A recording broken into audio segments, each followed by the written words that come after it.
Hem de daha kalabalık. Doğru mu?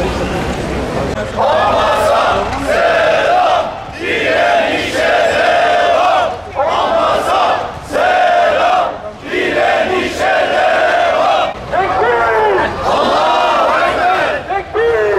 Allahu Ekber! Özgür Filistin! Malatya'dan Gazze'ye, direnişe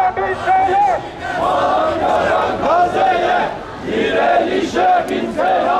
Malatya'dan Gazze'ye, direnişe bin sene!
İnşallah güzel bir görüntüyle. Ne doğru mu?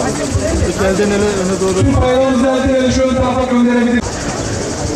Değerli misafirler, kıymetli gönül dostlarımız, kardeşlerimiz açken sofralar altın kaşıkla oturamaz. Gazze yanıyor, Gazze aç, Gazze susuz, Gazze sessiz değil ama Gazze ölüyor. Bize düşen bu sessizliğe ortak olmak değil, bu sessizliği yıkmaktır. Çünkü susan her vicdan, dökülen bir damla kandan daha suçludur. Kıymetli Azur'un programımız Kur'an-ı Kerim tilaveti, basın açıklaması ve dua ile nihayete erecek. Ben şimdi Kur'an-ı Kerim tilaveti için Üniversite Camii İmam Hatip Ahmet Akın hocamı mikrofona davet ediyor.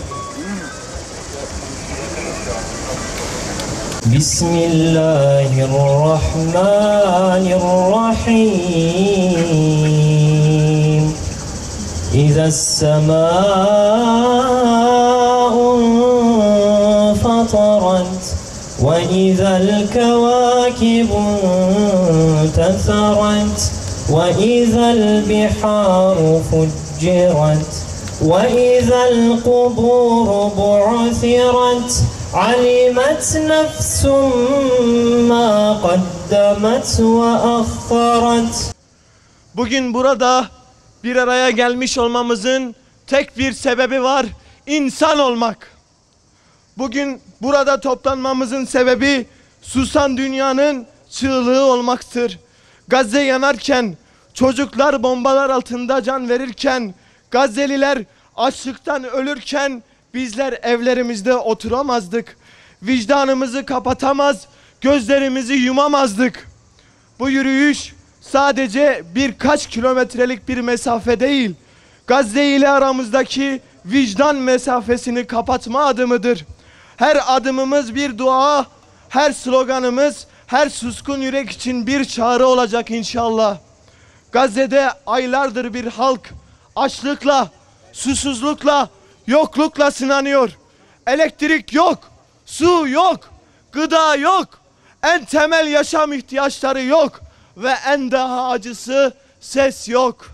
Herkes sustu, dünya sustu, uluslararası kurumlar sustu, koca koca devletler sustu. Ama biz susmayacağız. Çünkü çocuklar uyurken susulur ama çocuklar ölürken susulmaz. Her gün bir çocuk daha uykusundan sonsuz bir sessizliğe uyanıyor. Gazze'de anneler çocuklarının üzerini örtmeleri gerekirken kefene sarıyorlar. Ezan sesiyle uyanan bir şehir artık bomba sesleriyle inliyor. Düş dünyada gün doğarken Gazze'de umut batıyor. Suskunlukla, ilgisizlikle bir halk gözler önünde ölüyor. Gazze sadece bir coğrafya değil. Orada direnen her çocuk, her kadın, her baba insanlığın ta kendisidir. Onlarca yıldır süren abluk altında bir halk en temel haklardan suya, ekmeğe, ilaca mahrum bırakılıyor. Elektriğin olmadığı karanlık gecelerde bomba sesleri çocuk masallarının yerini alıyor ve dünya susuyor, insanlık ölüyor. Terör rejimi Filistin'de sadece bombalarla değil, bütün insani ihtiyaçların girişini engelleyerek de soykırım yapıyor. Gazze'deki sınır kapıları abluk altında tutularak geçişleri engelliyor. 2 milyondan fazla insanın yaşadığı Gazze'de açlıktan ölümler başladı. Çocuklar ve yaşlılarda başlayan bu ölümlere müdahale edilmezse artık toplu ölümler başlayacak. Ey yanı başlarında açlıktan ölümler başlayan ülkeler, ey İslam ülkeleri, neredesiniz? Zengin sofralarınızda doyan karınlarınız Gazze'deki aç çocukları hatırlıyor mu? Petrol uğruna susturduğunuz dilleriniz Mescid-i Aksa'da ezilen ayak seslerini duymuyor mu? Gökyüzüne yükselen camilerinizin minareleri Gazze'deki çığlıkları işitmiyor mu?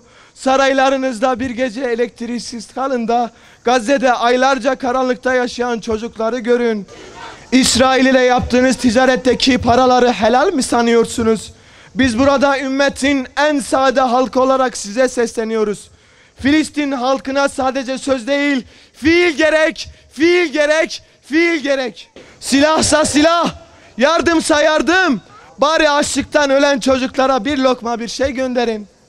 İsrail terör devleti yine dünyanın gözü önünde, yine hukuksuz bir şekilde dün gece saatlerinde Gazze'ye insani yardım ulaştırmak amacıyla yola çıkan ve adını Filistin direnişinin simgesi olan Hanzala karakterinden alan uluslararası bir yardım gemisine baskın düzenledi. Gemide çeşitli ülkelerden gönüllü aktivistler, gazeteciler ve insan hakları savunucularının yanı sıra gıda, ilaç, tıbbi malzeme ve temel ihtiyaç maddeleri yer almaktaydı. Hanzala gemisi, Mavi Marmara, Medlin gemileri gibi Gazze'ye uygulanan yasa dışı ablukayı delerek dünyanın dikkatini Filistin halkının yaşadığı zulme çekmeyi amaçlıyordu.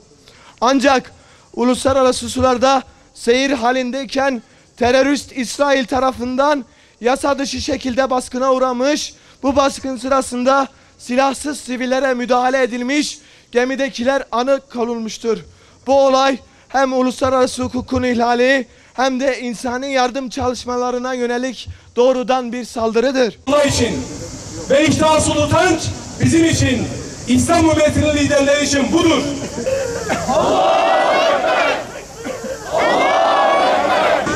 Ey merhametlerin en merhametlisi olan Allah'ım, aç susuz bırakılan, bir nefes temiz havaya muhtaç bırakılan, üzerine yıllardır bomba yağdırılan, yaşam hakkı tanınmayan, suçu sadece Müslüman olmak olan Gazze, Batı Şeria, Doğu Türkistan, Arakan, Yemen, Lübnan, Suriye ve bilumum mazlumlara ve biçarelere yardım eyle ya Rabbi. Allah'ım canice, hunharca katledilen, ruhunu senin yolunda teslim eden şehitlerimizin hüznüyle sana yalvarıyoruz. Ellerimizi boş çevirme ya Rabbi. Allah'ım mazlumları katleden, başta Siyonist İsrail olmak üzere Avrupa, ABD ve onun diğer destekçilerini kahru perişan eyle. Kahreyle ya Rab. Kahreyle ya Rab. Kahreyle ya Rab. Zelil eyle. Perişan eyle Allah'ım. Gazze'nin, Batı Şeria'nın, Doğu Türkistan'ın, Yemen'in, Suriye'nin, Arakan'ın, Lübnan'ın ve bu soylu direnişini muzaffer eyle ya Rabbi.